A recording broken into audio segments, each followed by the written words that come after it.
section 810, Taylor and Maclaurin series. Hurry, go after it. Hurry, it's picking up things. Part 2. So hopefully you have memorized the Maclaurin series for sine of x, cosine of x, and e to the x.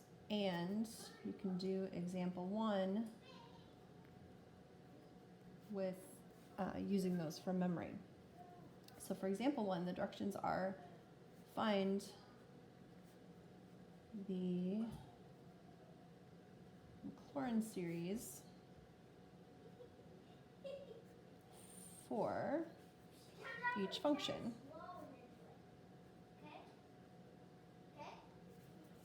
In part A, let's give you 7 minus 2 over x times e to the x cubed.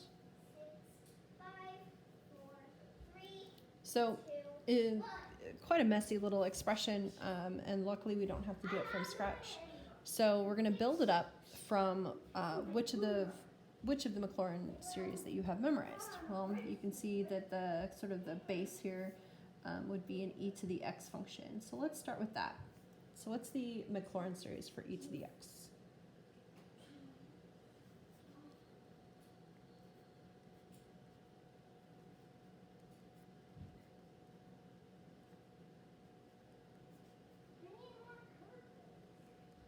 Okay, so we'll start there.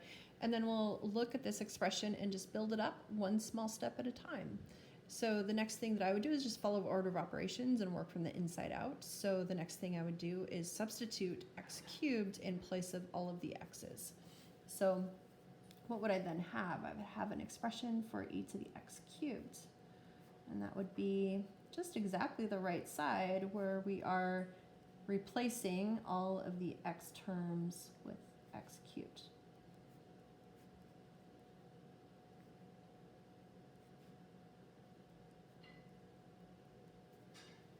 Okay. What would we do next? It's up to you. You could simplify next, or you could just keep going. So I might do a combination. So the next thing I would do to build this original expression up from where I am is I would just multiply this expression by 2 over x, or if you want, you could multiply it by negative 2 over x. I think that sounds like a good idea.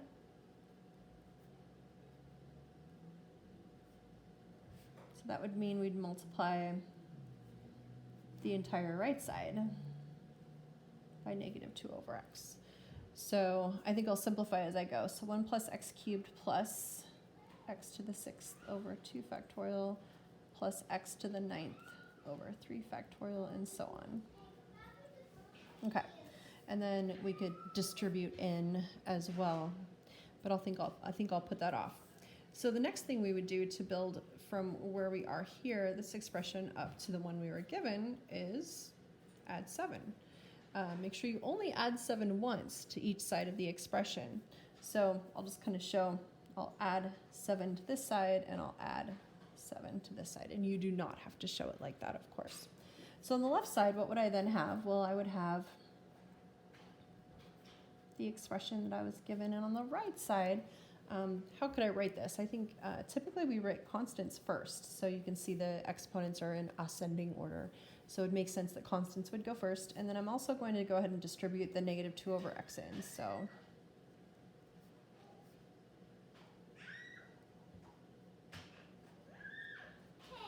which I guess I could simplify that and just write it as negative 2x squared.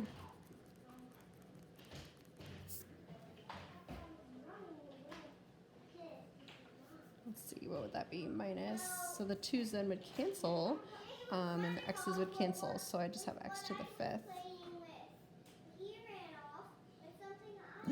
And then this 2 could cancel with the 2 from the 3 factorial. And we would have, let's see.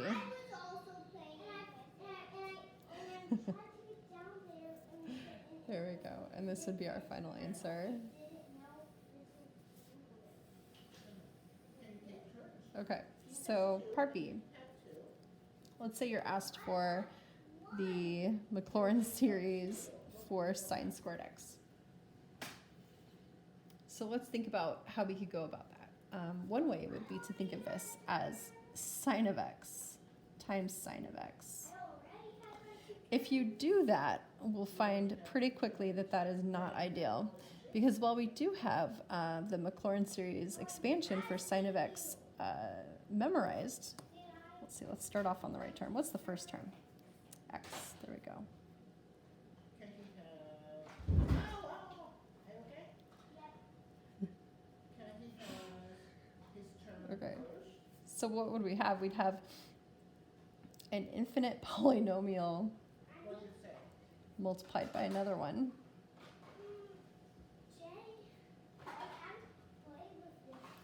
And how would you simplify this? Well, you'd start distributing, of course, and never stop, and combining like terms and never stop. So let's say that while this is somewhat doable, it's also worth avoiding. So let's see if we can come up with another way. So what's another way to get a polynomial expansion for sine squared x and not have to multiply sine of x by itself? Are we going downstairs now? We could start with the power reducing identity for sine. Then I would distribute the division in. So, well, can you give these to Jay so he could use them? And then from there, we just have to figure out what the Maclaurin series expansion is for cosine of 2x. And kind of insert that here. So cosine starts off on a 1. And then you would have not x, but 2x squared to 2 factorial, or over 2 factorial, plus 2x to the 4th over 4 factorial, and so on.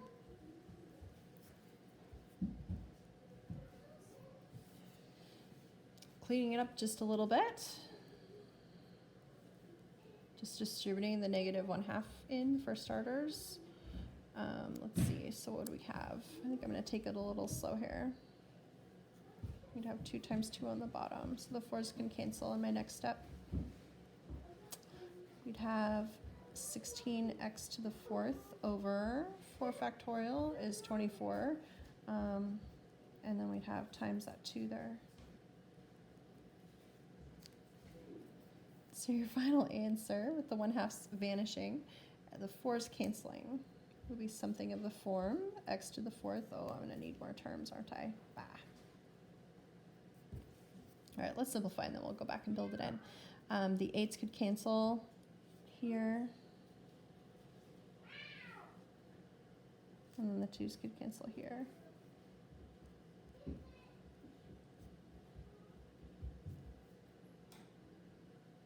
Something to that effect. But you always need at least 3 terms to establish, a pattern for the most part. So let's go and build in a couple more. So let's kind of come up here, for example. And who would have been next? So 2x to the 6th or 6 factorial. There we go. Okay, so then we would have had, let's see, oh boy, 2 to the 6th. What is that? 64, I think.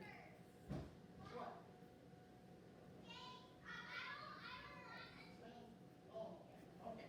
So can Jay stay here? And then 6 factorial, I think I'm just going to write Okay. That's a good idea. That's okay. like that. So let's see.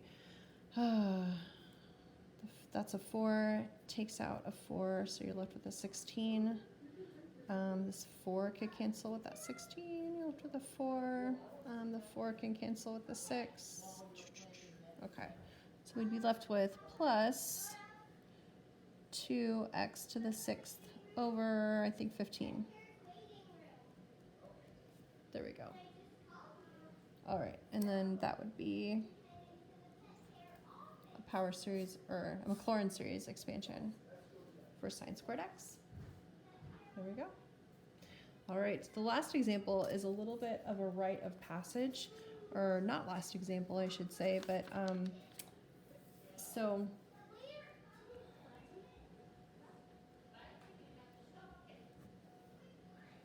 we are going to use the Maclaurin series for e to the x to prove what's called Euler's formula.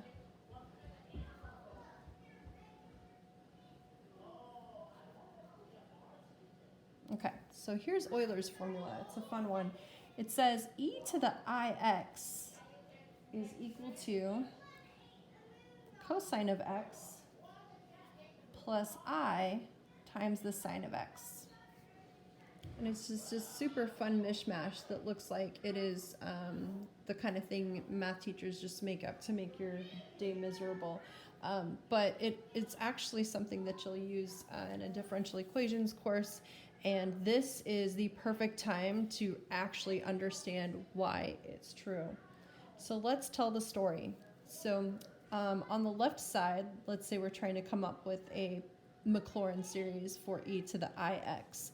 What would we start with? I think we'd start with e to the x. So let's write what the Maclaurin series expansion is for e to the x. We're going to show more terms than usual. You'll see why in a little bit.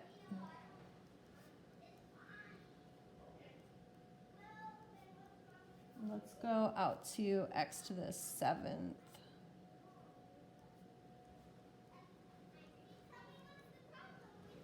Okay, and then how would we get from here to e to the ix? Well, we would replace all the x's with I times x. So let's do that. So that x right there, ix.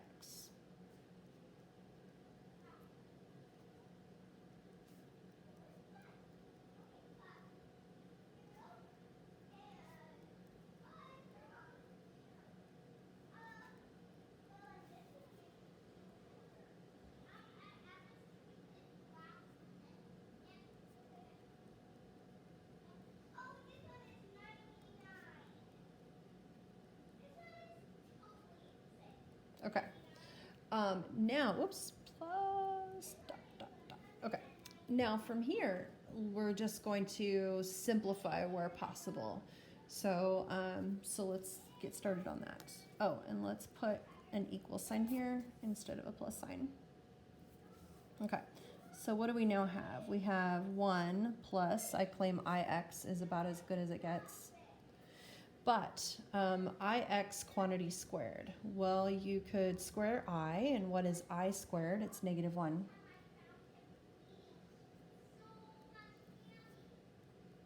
Okay, now let's look at ix cubed. I cubed is equal to I squared, which is -1 times I.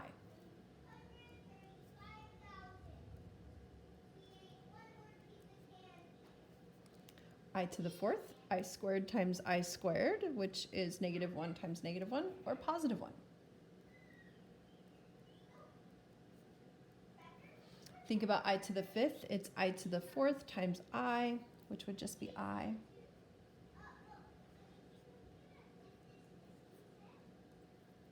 I to the 6th would be I to the 4th times I squared, so 1 times -1.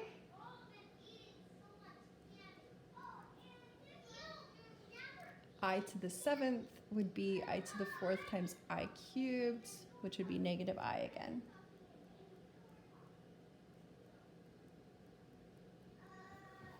Okay, so now if we look at this expression, we can group things as in terms of terms that have I in them and terms that don't. So I'm going to start marking the terms that do not have I in them.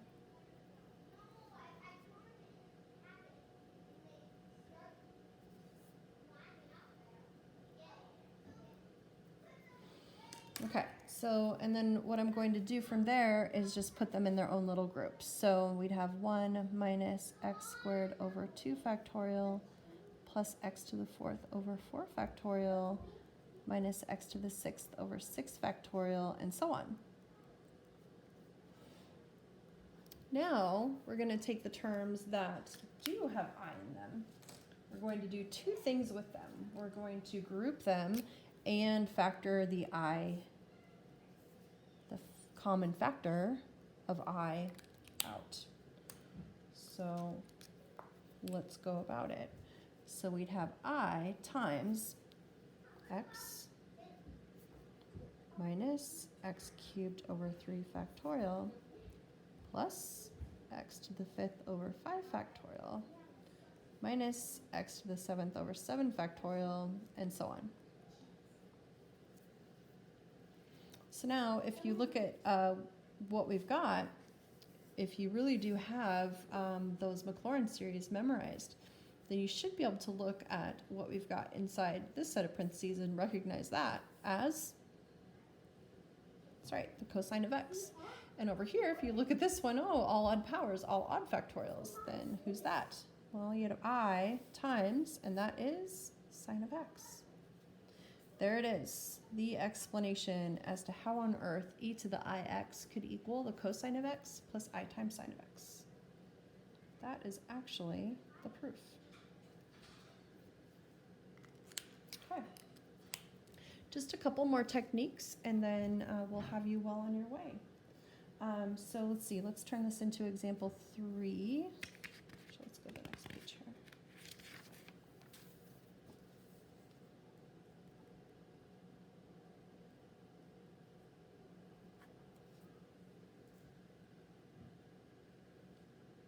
Okay. Let's say, for example 3, we'll do this in a couple of parts. Part A, right? The Taylor series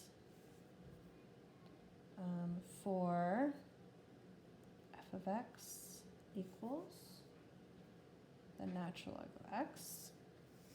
Let's think for just a second. Notice I'm not calling this a Maclaurin series, I'm calling it a Taylor series because unfortunately we can't center natural log of x at 0. So let's think about where we want to center it. We can center it anywhere where it's defined. And most people would choose x equals 1 if x equals 0 is taken. Okay. So this is something that that you would probably do from scratch or have memorized, up to you.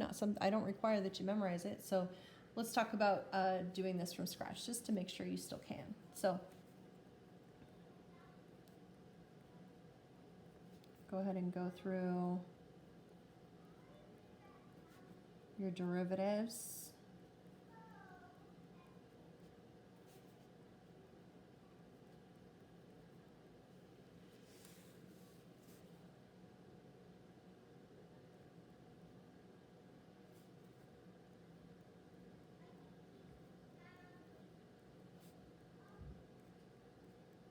Okay, so I think we'll just take it up to the 4th derivative. And then where would we need to evaluate these derivatives, or function values for that matter? Yes, where it's centered at 1. So what's the natural log of 1? 0, good. First derivative at 1 is 1. Second derivative evaluated at 1 is -1. Third derivative evaluated at 1 is 2. Fourth derivative of f evaluated at 1 is -6. Okay. Mommy, Yes, dear. can I do my water slide? Ask Keo if it's okay if you guys go outside for a little while. If it's okay with him, it's okay Keo with said me. yes. Then it's okay with me. Just make sure you bundle up, okay? Keo, my mom says yes. So you can do it. All right. What are we doing? Okay. F of 1 is 0. Plus f prime of 1 is 1. Remember, it's going to be multiplied by x minus 1. Minus 1 times x minus 1 squared over 2 factorial plus 2 times x minus 1 cubed over 3 factorial minus 6 times x minus 1 to the 4th over 4 factorial, and so on.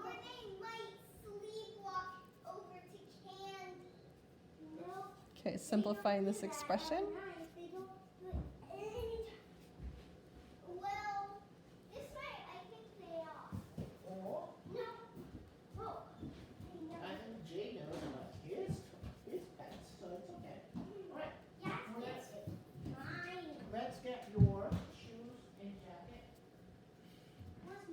All right, part A complete.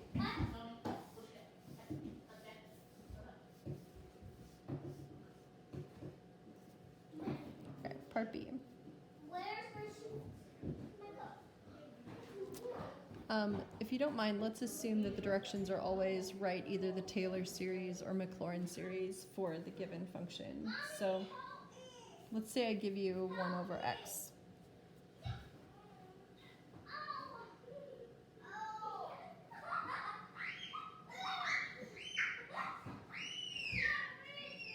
Notice it cannot be centered at 0 either, so let's center it at 1. And not only that, but let's take the hard work that we already did in part A and figure out what could we do to natural log of x to get it to be 1 over x.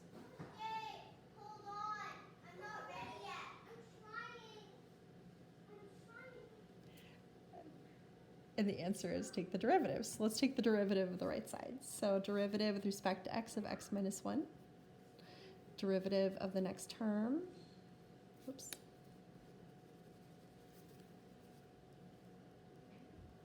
Derivative of the next term.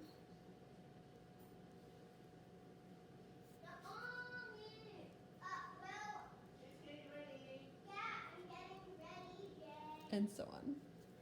There we go.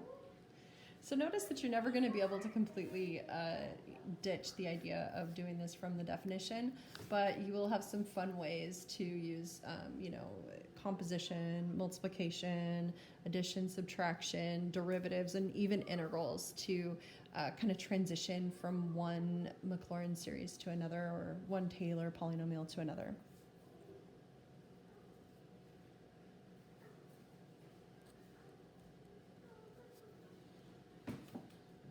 So we're going to have all sorts of fun ways to get the Taylor polynomial expansion for 1 over 1 plus x. If you had just done 1 over x, you could use the substitution trick where this is exactly the same. You're just replacing x with 1 plus x, and that would totally work. So let's show that. Hey, you. 1 plus x minus 1 would just be x. 1 plus x minus 1 again, just x. There we go. And that's one way to do it, which is great if you've just figured out what 1 over x was. But let's talk about another way to get this exact same answer. Notice that this kind of triangle shape of this fraction, it would lead you to be able to think of it as 1 over 1 minus an appropriate common ratio. So to add x, that's the same as subtracting x. Then notice this is of the shape first term over 1 minus common ratio. So the first term would be 1, and then you just keep multiplying by negative x to generate your new terms.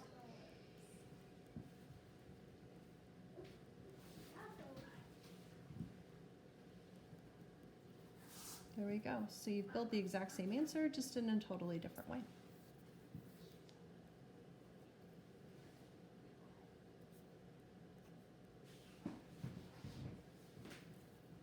Something like this, you'd now have 2 ways to do it. You could look at your answer that you had in part C, substitute all the x's out for x squareds. That would give you a quick answer. Or you could use this idea again, 1 over 1 minus your common ratio, and generate it as if it's a geometric series as well. Either way, you'll end up with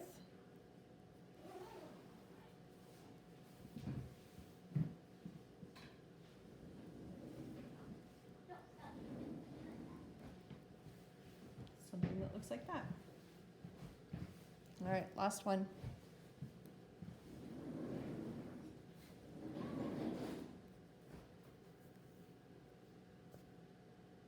All right, my friends, look long and hard at what you had for part D, and I want you to think about what would you have to do with 1 over 1 plus x squared to get it to be arctangent of x. And I'm hoping that you're coming up with antiderivative. So let's do that. So what's the antiderivative of the right side? You'd have the antiderivative of 1 is x. Please notice the gap here.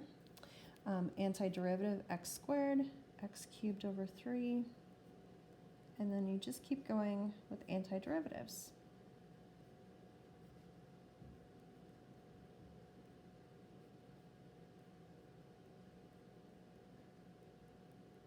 There we go. And what's the gap for? Well, I don't see any bounds on my little antiderivative, so you would have a constant of integration. Good news, you were going to find out that that c value has to be 0, and let's talk about how come. With something like this with an infinite number of terms, pretty much for the most part, I'd say the only number to plug in would be 0 to get anywhere. So let's evaluate both sides if x is 0. So if x is 0, then what would we get on the left side?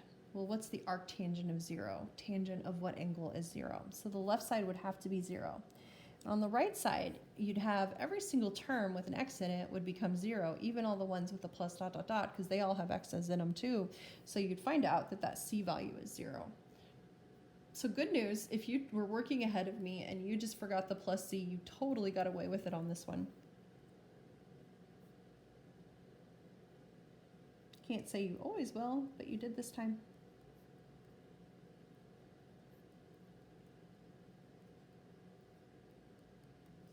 There we go, and you've got it. All right, my friends, that's it for the notes for section 810, and that's it for the notes for chapter 8. We'll be talking about scheduling homework being turned in and your test soon. At one point, I was thinking we would give the test on March 17th, which is tomorrow, but I've decided to give you and myself one more day to kind of get everything organized now that we have to do everything online. Anyway, I hope this is finding you well, and I hope you were able to hear everything, even though my little guy was super noisy in the background. But I hope you are well. Take care.